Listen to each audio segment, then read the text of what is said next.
Hi there, Loy Machedo, speaking to you from loymachedo.com. Who's Loy Machedo? Think Personal Branding. Okay, the date is 30th November 2022. Time right now is 2 5 in the morning, night, whatever you call it. Okay, this article was uh, released on, a day, say 24 hours ago, a little bit more than that. And I was not too sure whether I wanted to speak about it. The reason being is just to give you a gist, it's about Indian investors, especially many of them from UAE and the Middle East, Indians, expats. They invested their life savings in a Ponzi scheme and they lost it. Okay, it's gone. It's gone, completely gone. Now the Indian government is involved and they're trying to help these people get it back. At first, I was not too sure whether I wanted to share this article. Okay, because I was like, okay, people always invest in some Ponzi scheme or another, and they lose it. So what the hell? But then the more I read it, I actually took my time to read it, and one of the main reasons why I read it is the person who I deeply admire, Mazhar Faruqi, close friend. He is the journalist, the reporter who had uncovered the scam. Even though people criticize him, oh, he's Muslim, he only talks about Hindus.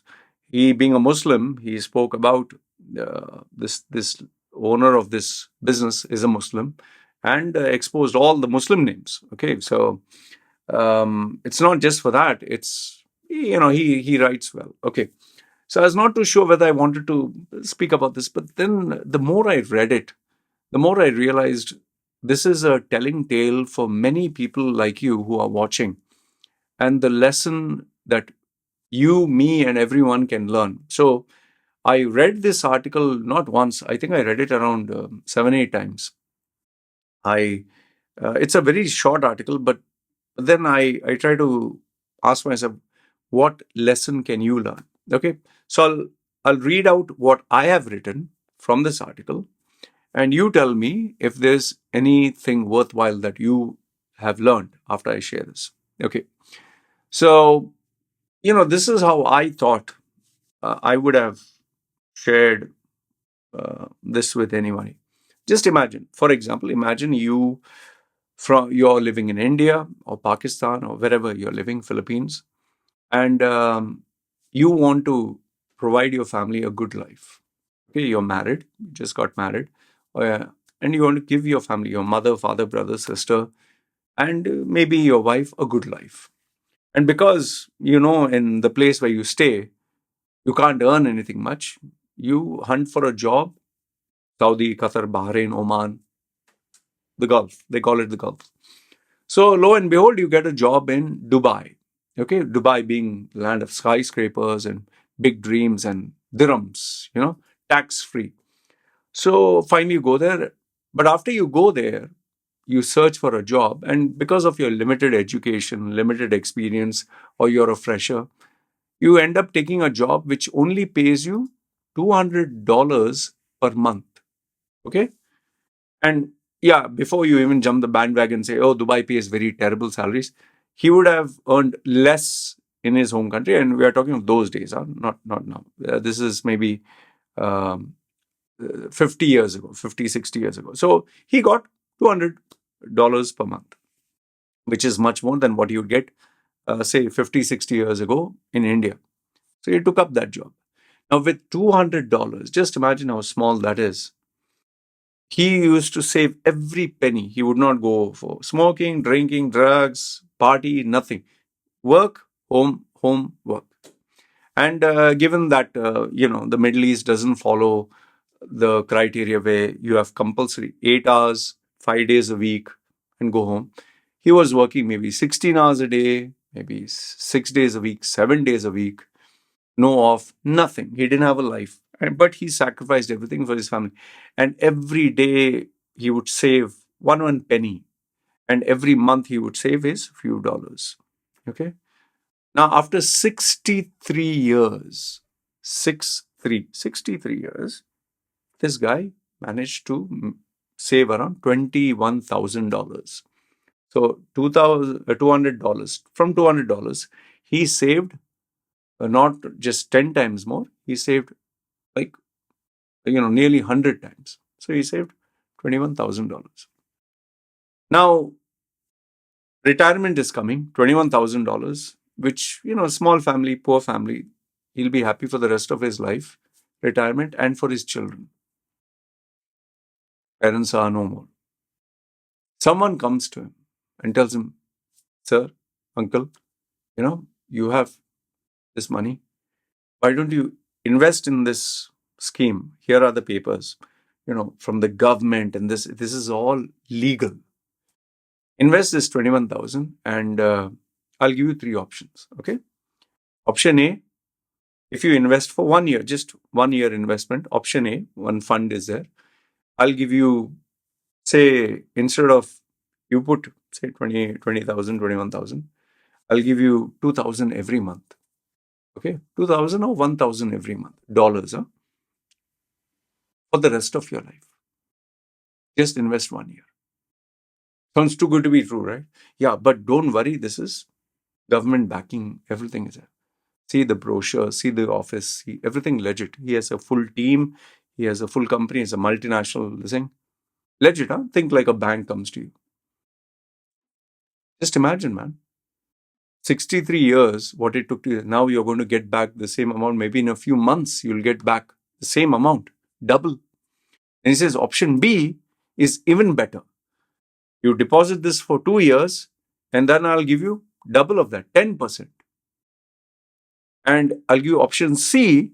If you put it for 3 years and don't take it out, I will be giving you, say, 20%. That means every 4 months, every 5 months, you will get this full amount back for the rest of your life. Now, I know what you will say. Loy, I wouldn't fall for it.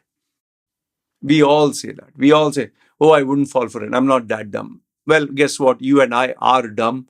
Maybe not in this way, in some other way. I tattooed, you can see all this, no? I tattooed my girlfriend's names on my fingers. Another girl I tattooed here. You'll say, oh, I'm not as stupid as you. Fine. There are people who got married to the wrong person. There are people who invested in a house, bought a house, and it turned out to be a disaster. There are people who invested in commodities, in cryptos. You might think you are God's gift to mankind. You're a perfect human being who has not made a single mistake in life. Well, you're a rare individual. But for the normal majority human beings, we all make mistakes. Some small, like we end up buying something and we realize that's not what we want, whether we buy it from Amazon. Two, maybe we purchased a laptop or a phone and realized, hey, this is not what I wanted. So we all make mistakes, small or big. Unfortunately, there are some cases where we make very big mistakes, from marrying the wrong person to studying the wrong course to going to the wrong country, joining the wrong company. So we all make mistakes. So in this particular case, like this man, okay, his name is Shahid Khan, he had invested 63 years of his life savings. And like him, there was another guy, it seems Mohammed Ahmed. He invested, Shahid Khan put 75,000 dirhams, Mohammed Ahmed 90,000 dirhams, Naseem Rajab 120,000 dirhams. And there are many people like them, many expats, who put their entire life savings. Now, the problem here is they are not sure whether they'll get anything back. And if they get also, how much will they get back? Will they get 80%? Doubtful. 50%? Will they get 40? 10? Will they get 5? Will they get nothing? How many people will claim? See, as per this article, this Heera, the scheme was Heera Gold, Heera Textile, and Heera Foodex. Obviously, you might have figured by now, the name is Heera. So Heera, the company, Heera Group, they offered Heera Gold, option 1, where they gave a monthly payout of 3,250 dirhams, say $1,000. If you invested 100,000, lock in 1 year, don't take it out, we'll pay you $1,000 for the rest of your life every month. Heera Textiles, another scheme, You lock in 15,000 dirhams, okay, for 2 years, will give you 70%, 65 to 70% every, what is that, every year, okay. And Heera Food X, 15,000 you lock in for, say, 2 years or 3 years, and you will get 80% for some return. So they gave different, options, very confusing options, but they lured them with high returns. And obviously, they showed the paperwork and said, we are legit, we are registered by, the government, and this is our office. They had a very posh office in Jumeirah. They had a very posh office in India, and they were all over. However, in 2018, October, Heera Group collapsed, and the chairperson, Nowhera Shaik, okay, was arrested. This lady was arrested in Hyderabad for running a Ponzi scheme. Wait, let me check. If you Google search, this Dr. Alima Nowhera Shaik is an entrepreneur and politician, apparently.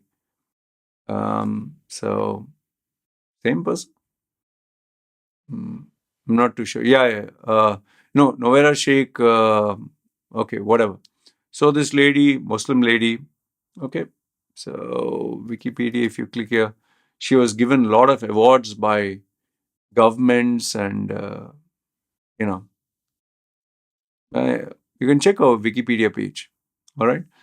uh, so she received, and she was known to fabricate a photograph with a lot of famous people to show legitimacy. So it was very hard to find out that it was fraud. See, just imagine if you know you photograph yourself with government people and you show this privately to people, like normal people will fall for it.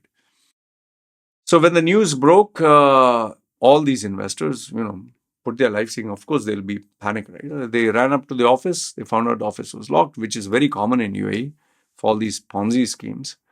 You go to the office, suddenly it's locked. No employee, nobody is there. They visited the warehouse. Ras Al Khaimah, Sharjah, everything was blank.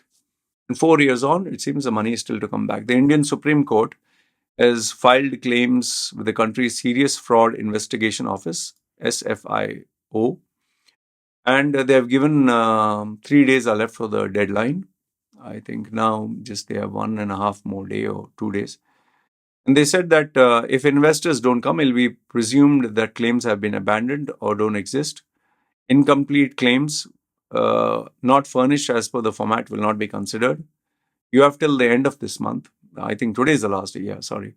And you have to submit the right documentation. The investors who have already submitted claims and necessary document for rectification, no need to submit again. So far, they have received, say, around 7,000 claims worth 150 million, way short of 2,500 plus million deposited by 175,000 investors. So 175,000 investors were there, out of which only 7,000 approximate have made claims.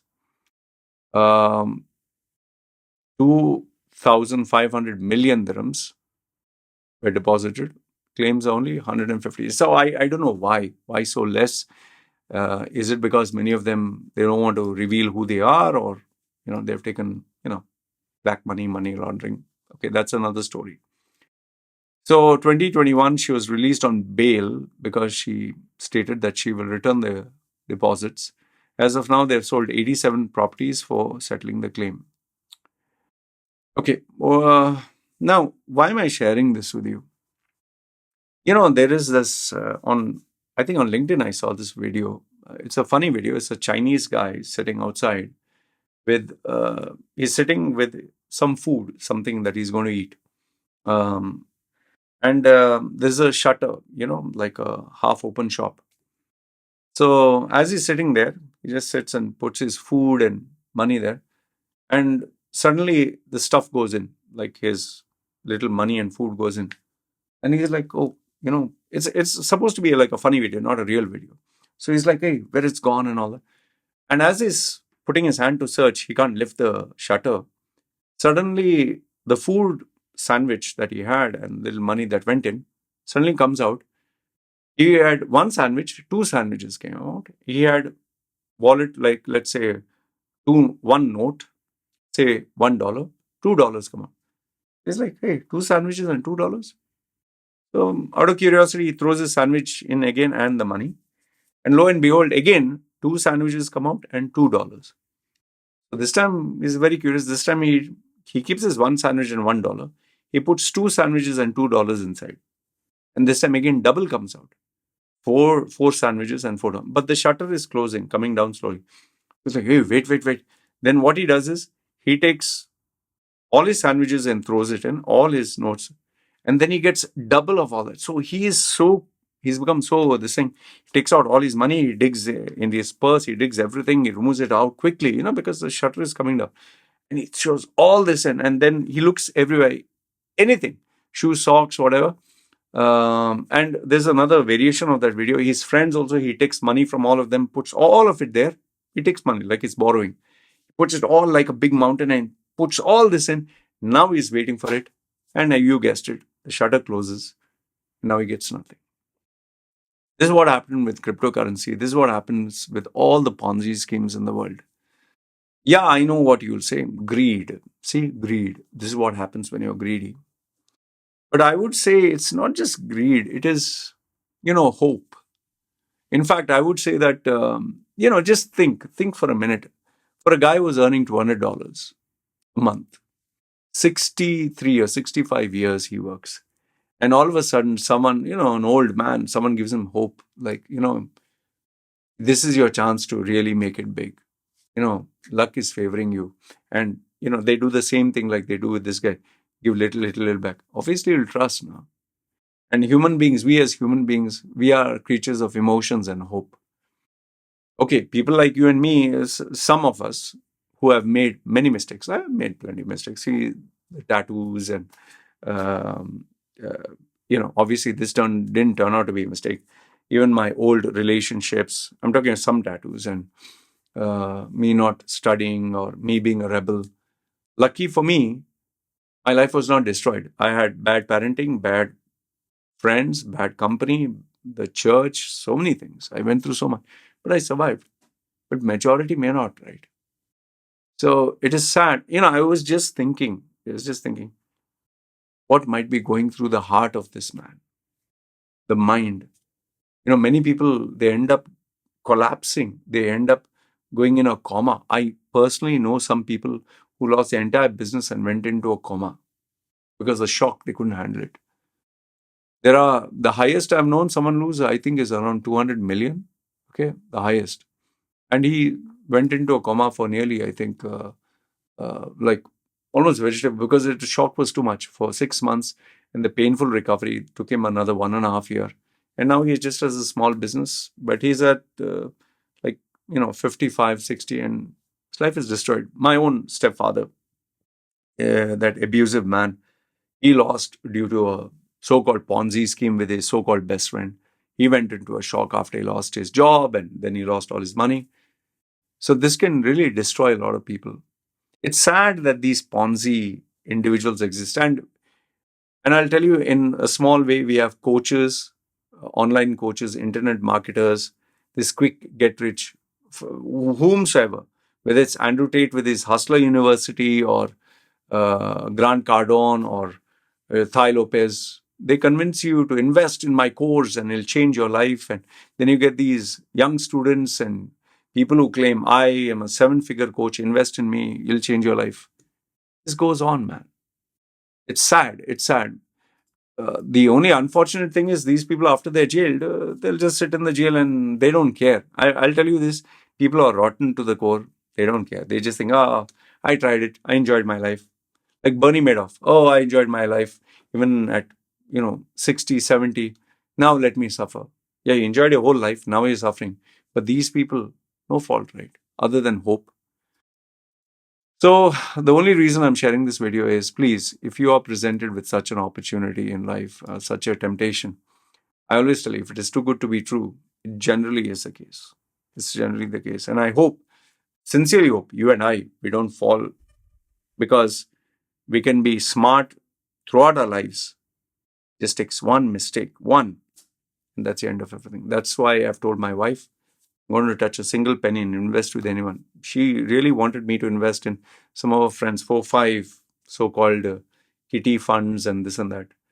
And thankfully, even though at that time she was very hurt and upset, I said no. She thought, oh, he's dumb, he doesn't know. All the people who invested in my wife's fund, her relatives, they lost their life savings. So this is not a one-off thing. And there have been very big scams over here of investing games and this and that. Put small money and you'll get points. They lost the millions. It's very rampant all over the world. So the main reason why I'm sharing this with you guys is please don't end up losing everything. Okay, be cautious. And I'm sharing this cautionary tale so that you don't fall victim. Special thanks to Mazhar for covering this and exposing. We need more journalists like him, and I just hope that these people get their due. That's all I have to say. Good, bad, ugly. Let me know your thoughts in the comments below. And good job, Mazhar. Mazhar Faruqi, always good reporting. You guys take care. Comment down below. This is me signing off.